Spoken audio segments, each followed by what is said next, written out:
দাঁড়া ছেড়ে দে ভাইকে। বা দারুণ এঁকেছিস তো। এখানে ছোট্ট মানুষ, এখানটা ছাতা মাথায় নিয়ে মাছ ধরছে, এখানে বৃষ্টি পড়ছে, মেঘ হয়েছে, আর এখানে নৌকা, এগুলো ছাপ, বাড়ির ছাপ, নৌকার ছাপ, এগুলো গাছের ছাপ, এগুলো একটা ইয়ের ছাপ, এগুলো বেড়াগুলোর, তারপরে এই গাছটা।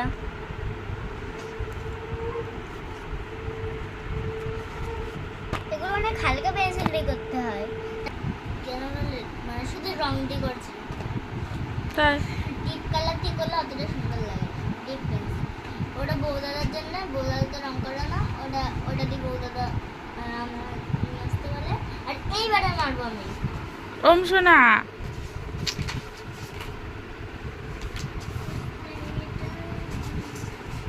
ওম সোনা মুড়ি খাচ্ছ? ওম সোনা, ওম সোনা মুড়ি খাচ্ছ? এই যে তাকাও, এই যে, উই বাবা, তাই তো। স্টে উইথ মুন্নির আর একটা নতুন ভিডিওতে সবাইকে স্বাগত। ওম সোনাও দেখতে দেখতে 8 মাস 6 দিন ছাড়িয়ে গেছে অলরেডি। এরপরে ওম সোনার 9 মাসের হয়ে যাবে। আর আগের দিন তোমাদেরকে কিছু রেসিপি শেয়ার করেছিলাম। তো ওম সোনা এখন খাওয়া দাওয়া নিয়ে ভীষণ পরিমাণে বায়না করে। সেমি সলিড খায় যেহেতু, ও বড়দের খাবার খাবে কিন্তু নিজের খাবারগুলো ঠিকঠাক মতো খেতে চায় না। ওই জন্য আমার আর খাবার রেসিপি শেয়ার করতেও ভালো লাগে না। আর ওম সোনাকে গোপাল সাজাবো বলে আজকে অনেকবার চেষ্টা করেছি, কিন্তু কিছুতেই সেটা সম্ভব হয়নি। যতবার সাজাতে যাচ্ছি কান্না করছে। তো স্কুলে গিয়ে দেখো আমাদের স্কুলের বাচ্চাদের কিছু হাতের কাজ তোমাদের সঙ্গে শেয়ার করছি। ফোন নিয়ে তো ক্লাসে যাওয়া হয় না আমাদের, তো আজকে যেহেতু হাতের কাজ ছিল আর পরীক্ষাটা এর আগে হয়ে গেছে, তো আমি ভাবলাম যে সবারকে একটু স্মৃতি করে রাখি, কারণ এরা কয়েকদিন পরেই আবার অন্য ক্লাসে চলে যাবে আর কি, 4 থেকে 5-এ উঠে যাবে। তো সেই জন্য এদের ক্লাসের কিছু ছবি আর স্মৃতি তোমাদের কাছে শেয়ার করলাম। কি সুন্দর সুন্দর নিজেরা হাতের কাজগুলো করেছে। আমাদের প্রাথমিক সেকশানে এটাই বলা হয় যে কোনো রকম কোনো কৃত্রিম জিনিস বা তেমন কিছু ব্যবহার না করে মোটামুটি হাতের কাছে পাওয়া যায় এমন কিছু সহজলভ্য জিনিস দিয়ে যাতে ওরা হাতের কাজগুলো তৈরি করে। তো ওরা মোটামুটি সুন্দরী জিনিস তৈরি করেছে। যখন স্কুলে যাচ্ছি তখন বেশ মাইন্ডটা অন্যরকম হয়ে যাচ্ছে। এটাই হয়তো চাকরি করার একটা গুণ, যে বাড়িতে থেকে একঘেয়েমিটা যে আসে আর কি, সন্তান সামলাতে সামলাতে বাচ্চা সামলানো, আমার বাবা বলে যে 3 গুণ কষ্ট, সেটার থেকে খানিকটা অন্তত মুক্তি পাওয়া যায়। তো তার সেখানে গিয়েও একটা টেনশন কাজ করে যে ওম সোনা কী করছে, বারবার ফোন করি হয়তো মাঝে সাঝেই যে খেয়েছে কি না, ঘুমিয়েছে কি না। তো তোমাদের এই স্কুলের বাচ্চাদের হাতের কাজগুলো কেমন লাগলো জানিও, আর তোমাদের বাচ্চাদেরও কেমন কেমন হাতের কাজ পাঠাও সেটাও আমাকে কমেন্ট করে জানিও অবশ্যই। আর এই যে এত সুন্দর সুন্দর জিনিসগুলো ওরা সবাই বানিয়েছে অবশ্যই বাড়ির সবার সহায়তায়। তো প্রত্যেকেরটা অবশ্য দেখানো হলো না, 1 2 তারপরে আরও যারা আছে তাদেরটা অবশ্যই দেখাতে পারলাম না। এখানে দেখো অ্যামোয়ের থেকে 2টো প্রোডাক্ট নিয়েছি। একটা হচ্ছে একটা পেস্ট, আর একটা হচ্ছে তোমার একটা সাবান ছিল। আর তারপরের দিন দেখো ওম সোনাকে গোপাল সাজিয়েছি, মানে বহু কষ্টে 5 মিনিটের মধ্যে স্কুল থেকে ফিরে ওম সোনাকে একটু গোপাল সাজাতে সক্ষম হয়েছি। সে কি কান্না, ওম সোনা কিছুতেই গোপাল সাজবে না, ভীষণ কান্নাকাটি করছে। তবুও যখন সাজালাম আর বাঁশিটা হাতে ধরানোর পরে দেখলাম একটু চুপচাপ আছে। তোমাদের কেমন লাগছে ওম সোনাকে অবশ্যই কমেন্ট করে জানিও। কিন্তু প্রত্যেকবার আমাদের বাড়িতে একটাই গোপাল সাজানো হয়, আমার বড় ছেলেকে গোপাল সাজাই, আর প্রত্যেকবার এই 7 বছর ধরে এটাই হয়ে আসছে। এবার ভেবেছিলাম যখন প্রেগনেন্ট হয়েছিলাম যে এবার হয়তো আমি একটা রাধাকে সাজাতে পারবো, সমস্ত সিকোয়েন্সগুলো ছিল মেয়ের, কিন্তু শেষ পর্যন্ত সেটা আর হয়নি। ওম সোনা আবার গোপাল রূপেই এসছে, আর আবার আমি দ্বিতীয়বার গোপাল সাজালাম আমার সোনাকে। আর ওম সোনা যখন গোপাল সেজেছিল আমার ইচ্ছা ছিল যে আরও অনেক গয়না, তারপর আরও অনেক কিছু দিয়ে ওকে যে একটু ভালো করে সুন্দর করে গোপালটা সাজাবো, কিন্তু সেটা আর না সম্ভব হয়নি। ও ভীষণ কান্নাকাটি করছিল, যখনই সাজাতে যাচ্ছি তখনই ওর ঘুম পাচ্ছে। তো আলটিমেটলি আমরা একটুখানি ওকে সাজিয়ে তারপরে এই দেখো বাইরে নিয়ে এসে একটুখানি দাঁড়িয়ে কোনো রকমে ক্যামেরাটা অন করে আর কি ওকে একটুখানি ক্যামেরাবন্দি করে নিয়েছি। পরে বড় হয়ে এটাই দেখবে। আর পরের বছর যখন ওম সোনা হাঁটা শিখে যাবে তখন তো অবশ্যই আবার ওম সোনাকে গোপাল সাজাবো, আর তোমাদের সঙ্গে অবশ্যই সেটা শেয়ার করবো। তোমাদের কার কার বাচ্চাকে গোপাল সাজিয়েছো, তোমাদের কার কার ঘরে গোপাল আছে কে কেমনভাবে পুজো করেছো সবাই আমাকে কমেন্ট করে অবশ্যই জানিও কিন্তু। আর আমাদের আজকে যাওয়ার কথা ছিল হচ্ছে আমার বাবার বাড়িতে, কারণ ওখানে আমার মায়ের 6-7টা মতো গোপাল আছে, তোমরা ভিডিওতে অবশ্যই দেখতে পাবে। তো মা বলছিল আগের থেকে যাওয়ার কথা, তো আমরা না যেতে পারিনি। ওমসোনা খেতে চাচ্ছে না, তারপরে সলিড ফুড সেইভাবে খাচ্ছে না। এবার এই সমস্ত কারণে না একটু কেমন মনটা ভারাক্রান্ত। স্কুল থেকে ফিরে তারপরে ওই 5টা-6টার সময় আর ইচ্ছা করে না, তাই আর যাওয়া হয়নি। তো আমি ভাবলাম যে ঠিক আছে চলো, পরের দিন তো অবশ্যই যাব। তারপর রাত্রে আবার ফোন করলো বাবা, তারপর বলছে এখনই চলে আয়, বেশি সময় তো লাগে না। তো তবুও যাইনি, এটা খাই না শোনা। তারপরে পরের দিন সকালবেলা উঠে মানে খুব তাড়াতাড়ি সমস্ত কিছু গুছিয়ে রেডি হয়ে নিয়েছি।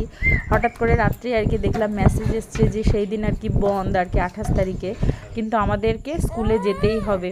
আর তার মধ্যে শোনো একটা কাহিনী হয়েছে, আরও আর কি বলছে ভাইকে শুধু গোপাল সাজাবে, আমাকে গোপাল সাজাবে না। তো এতটা শরীর খারাপ লাগছিল ওই মুহূর্তে, বিকালবেলা মনে হচ্ছিল যে কখন আমি একটুখানি রেস্ট নেবো, কিন্তু হলো না। আবার উঠে আরনকেও আবার সাজিয়েছি, ওমসোনাকে সাজিয়েছি, তারপর আরনকে সাজিয়েছি। আর দেখো আরন এখন কত বড় হয়ে গেছে, আগে কিউটসা আরন গোপাল সাজতে এখন বড় হয়ে গেছে। আর একটা জিনিস তোমাদের সঙ্গে শেয়ার করছি, দেখো ওমসোনা ওর পাপার মতো করে স্টাইল করেই ঘুমায়। দেখেছো কেমন ওর পাপা যেইভাবে ঘুমাচ্ছে, ওমসোনাও ঠিক সেইভাবেই সেম ঘুমাচ্ছে। আরও অনেকগুলো পশ্চারে ওরা ঘুমায়, আমি মাঝে মাঝে ভাবি ওগুলো একটু ক্যামেরাবন্দি করব, কিন্তু সব সময় না হয়ে ওঠে না। তোমরা তোমাদের বাচ্চাদেরকে আর কি যদি পারো এইভাবে ওর পাপার সঙ্গে একটু ছবি তুলে স্মৃতি করে রেখে দিতে পারো। কথা ছিল কিন্তু আমরা যেতে পারিনি আর কি। এখন যাব, এখন ওমসোনা ঘুমাচ্ছে, তো আমি সব কিছু গুছিয়ে নিচ্ছি, রেডি হয়ে নিচ্ছি। আমাদের নিজস্ব কলা গাছ আছে, সেখানে এ ধরনের কলা হয়। তো দেখো কি সুন্দর কলা কাঁদিটা একদম হলুদ হয়ে পেকে গেছে। তো ভাবলাম পুজোর জন্য কয়েকটা কলা গাছ নিয়ে যাই। আর এখন ছোট বাচ্চাদের এক জায়গায় নিতে গেলে কত কিছু গোছাতে হয় বলো তো, তোমরা তো যারা যাও তারা তো জানোই। দেখো এখানে 2 সেট জামা বের করেছি, যে কোনো একটা পরিয়ে নিয়ে যাব, যেটা কমফর্ট ফিল হবে। আর এখানে কয়েক সেট জামা নিয়ে নিয়েছি, সেই সঙ্গে ফিডার, তারপর ওমসোনাকে খাওয়াবো একটা ঝিনুক, তারপরে তোমার ওয়াইপস, এই সমস্ত কিছু। আমার একটা নাইটি নিলাম যদি একদিন থাকি। আর এই দেখো 2 ভাই রেডি হয়ে গেছে, ওমসোনা ঘুমাচ্ছিল আর ওমসোনাকে তখনই টেনে তুলে তারপর রেডি করালাম। থ্যাংক গড ওমসোনা একটুও কান্না করে না যখন ওকে ঘুম থেকে তোলা হয়, টেনে আর জামা প্যান্ট পরানো হয়। ওমসোনা ঠিক বুঝতে পেরে যায় যে এবার আমরা ঘুরতে যাবো। ওর ঠাম্মির কোলে তখন ছিল। আর তারপরেই হচ্ছে বাইকে যখন তুলে দিচ্ছিল সেই রিয়াকশানগুলো যদি দেখতে, মানে এত সুন্দর। এবার আমরা পৌঁছে গেছি আমার বাবার বাড়িতে, বেশ খানিকক্ষণই পৌঁছে গেছি। তার মধ্যে তোমাদেরকে গোপাল দর্শন করায়, তো চলো সবাই গোপালকে দর্শন করে নাও। এই যে গোপালগুলো দেখছো, এগুলো আমি ছোটোবেলায় খেলার ছলে মেলা থেকে আর কি কিনে নিয়ে আসতাম। তো মা সেগুলোকেই আর কি পুজো দিত, জন্মাষ্টমী করতো। আর এখানে মা বাবা দুজনে মিলে এত কিছু আয়োজন করেছে, আর সঙ্গে ছিল আমার 96 বছরের ঠাকুমা। তো দেখো এখানে কত কিছু মা আয়োজন করেছে একা একা। আমার ভীষণ কষ্ট হচ্ছিল যে আমি আসতে পারলাম না, আসলেই বা কী করতাম বলো, ওমসোনাকে নিয়ে সামলে আমার পক্ষে মাকে হেল্প করা হয়তো সম্ভব হতো না। তবে আমি শাশুড়িকে পাঠাতে পারতাম, শাশুড়িরও শরীরটা খারাপ ছিল বলে আর হচ্ছে শাশুড়িকে পাঠানো হয়নি। তো এখানে দেখো গোপাল কত সুন্দরকে গোপালকে সাজানো হয়েছে। আর এখানে একটা তুলসী গাছ আর কি রাখা হয়েছে। আর এখানে মা ঠাকুমা আর বাবা মিলে এই সকালবেলা গোপালের আর কি পারণ উপলক্ষে আর কি পুজো দিচ্ছিল। সেখানে ভোগ সমস্ত কিছু সাজানো হয়েছে। কি কি রান্না করেছিল বলে দিই, 5 রকম ভাজা, তোমরা জানো সবাই করা হয়। আর মা করেছিল হচ্ছে লাউ দিয়ে মুগ ডাল, আর সেই সঙ্গে ছিল কচু শাক আর মোচা ঘন্ট। আর দেখো এখানে অনেক রকম পিঠে, মানে টোটাল 8 রকমের পিঠে এখানে করা হয়েছে। সুজি, লুচি, তারপরে তাল, এখানে তালের ক্ষীর, তারপরে দুধের ক্ষীর সবই করা হয়েছিল। কৃষ্ণ দাঁড়া ও দাঁড়া রে, কালো রূপে দেখিব দুই নয়ন হেরি, ইনা বাঁধন বাঁধলি মারে বাঁধন হলো জ্বালা। তাই তো একদম গানের সাথে মিলে গেছে, ঠিক করে দাও। বাঁধলি মারে বাঁধন হলো জ্বালা, চেয়ে দেখ মা সোনা রঙ্গ হয়ে গেল কালা। কৃষ্ণ দ্বারা ও কৃষ্ণ দ্বারা ও দ্বারা রে, কালো দেখব দুই নয়ন হেরি, কৃষ্ণ দ্বারা ও কৃষ্ণ দ্বারা ও দ্বারা রে। দেখো দাঁড়িয়েছে কি সুন্দর করে, লালা ভুলা দিয়ে কৃষ্ণ দিয়ে কৃষ্ণ রে বাঁধিল কৃষ্ণ দ্বারা, ও কৃষ্ণ দ্বারা, দ্বারা রে আলো রে পালন হলো দেখবো দুই নয়ন হেরি, ও কৃষ্ণ দ্বারা।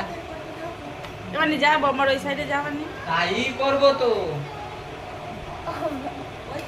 হ্যাঁ হ্যাঁ তোমার এসে গেছে তো আমি দেখলাম।